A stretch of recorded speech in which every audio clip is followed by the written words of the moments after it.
Gates open, they're up and racing. Perhaps Love draws for your lead. Chase Charlie moving up down on the inside. Then comes My Sweet Leonora in between runners. Hakuna Matata Magic Machine, while the favorite Living for Love is the early trailer. Heading towards the last 900, Chase Charlie in command, followed by My Sweet Leonora in second. Hakuna Matata is on the outside third, moving up by the rail. Magic Machine, Perhaps Love is on the outside, and Living for Love rounding at the last 600.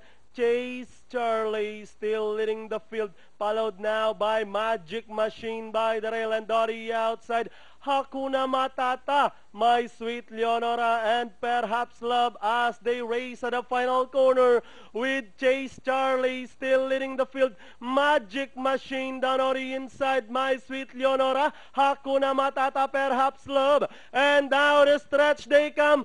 Chase Charlie, Hakuna Matata moving up on the outside to grab the lead with 100 to go. It means no worry. Hakuna Matata by about 2 lengths, and finally Hakuna Matata, My Sweet Leonora, Perhaps Love, then comes Chase Charlie, Living for Love, and Magic Machine. Hakuna Matata ang